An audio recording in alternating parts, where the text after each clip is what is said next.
Septembar je stigao, jutra su hladnija, a dani nose miris jeseni. U vrtu sunce više ne prži, već nježno obasjava svaki list, svaku grančicu koja se savija pod težinom plodova.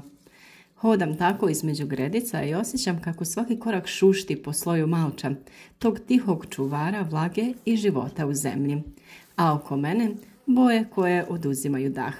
Crveni paradajz koji sija kao rubin, sitne kuglice čeri paradajza koje mame osmijeh, paprike u svim nijansama zelene, žute i crvene, duguljaste tikvice, moćne muškatne tikve, mirisni bosiljak i peršin koji se još uvijek ponosno zelene, grožđe koje visi u sočnim grozdovima, lubenice i dinje spremne za rezanje, patliđan sjajan poput dragulja, a tu su i mahune, skromne i nenametljive, ali uvijek omiljene na stolu. Ovo nije samo berba, ovo je trenutak kada priroda vraća sve što smo uložili. Gledajući sve ovo bogatstvo, sjetim se dana kada je vrt bio samo prazno tlo. Vjerujem da se i vi toga sjećate. Početak je uvijek težak, ali ljubav prema zemlji daje snagu. Pripremali smo gredice sa pažnjom. Tlo smo obogatili kompostom koji smo pravili mjesecima, mješavinom otkošene trave, uvelog lišća, kuhinskih ostataka, ostataka iz vrta i svega što priroda vraća u krug. Malč je naravno naš najvjerniji saveznik. Sloj slame i usitnjene trave čuvao je vlagu, sprječavao rast korova i hranio milijarde mikroorganizama ispod površine. U takvoj zemlji svaka biljka osjeća se sigurno, korijenje diše i raste duboko. Umjesto umjetnih gnojiva birali smo prirodne pripravke. Koprivina i gavezova juha hranile su paradajz i paprike. Čaj od kamilice i preslice štitio je mlade presadnice, a pepeo i drveta davao je kali tikvicama, tikvama za krupne i zdrave plodove, kao i ostalom plodovitom povrću. Biljke uvijek uzvraćaju ljubav. Svaki list, svaki cvijet i svaki plod znak su zahvalnosti za trud koji ulažemo. I zato danas, dok beremo, ne skupljamo samo hranu. Beremo rezultate našeg strpljenja i pažnje. Kako na prvi znak štetnika ne bi trčali po pesticide, umjesto toga zasadili smo cvijeće koje privlači korisne insekte, neven, kadifice, lavanda. U vrtu je zavladao sklad, bubamare i pčele radile su svoj posao, a mi smo ih gledali sa zahvalnošću. Biljke su zaštićene, a zemlja je zdrava. Svaki put kada prođem između gredica osjetim miris bosiljka. Njegov miris tjera komarce i muhe, ali i podsjeća na to koliko priroda sama zna najbolje. Paradajz nas je posebno nagradio ove godine. Sjećam se dana kada smo ga sadili i presadnice pažljivo smještali u malčiranu zemlju uz kolce koje smo pripremili. Zalijevanje u korijenu, uklanjanje donjih listova i redovna prihrana od gaveza i pepela učinili su svoje. Plodovi su veliki, slatki i mirisni. Čeri paradajz, malen i šaren, sada visi u grozdovima koji izgledaju kao ukrasi. Paprika i patliđan vole toplinu, a ovoga ljeta su dobili sve što im je trebalo. Malč je čuvao vlagu, a redovna prihrana gavezom davala im je snagu za cvjetanje i zametanje plodova. Sada beremo paprike koje šuškaju pod prstima i patliđane koji blistaju. Tikvice su nas iznenadile ove godine svojom izdržljivošću. Redovna berba poticala je nove cvjetove i tako ih beremo cijelo ljeto. A divne muškatne tikve sada dozrijevaju i čekaju nove jesenje recepte. Ove sezone sunce i pažnja pretvorili su grožđe u prave male bombone. Grozdovi su se tako divno nanizali, lišće ih je čuvalo od sunca, a sada smo ga uklonili kako bi do kraja dozrijevali i dobili onu posljednju slatkoću koja im je potrebna.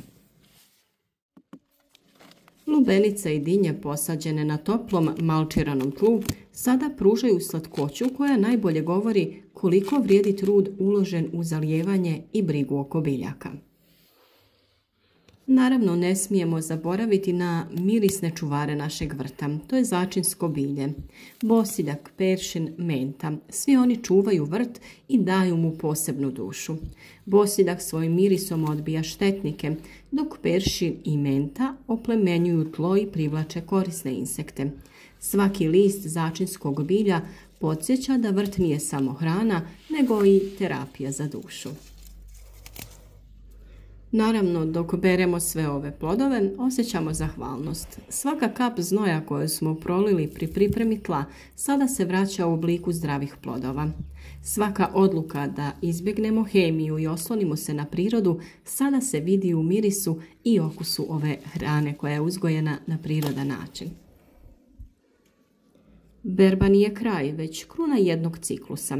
U tim trenucima osjećamo povezanost s prirodom, razumijemo koliko je zapravo vrt živ i koliko mu trebamo pružati ljubavi.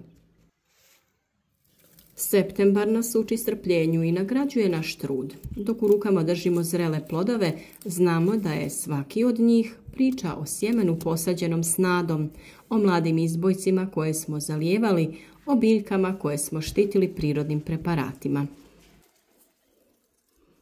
Vrt nas uči jednostavnosti i zahvalnosti. Nauči nas da priroda uvijek vraća, ponekad i više nego što smo uložili. A dok punimo korpe paradajzom, paprikama, tikvicama i grožđem, znamo da svaka boja i miris nose poruku. Živite u skladu s prirodom i ona će vas nagraditi. Vrlo je jednostavno odvojiti malo vremena za pripremu tla, pripremu prirodnih hranjiva, zaštitnih sprejeva. Kada vidite ovako na jednom mjestu obilje koje ćete dobiti kao nagradu za sve što ste učinili.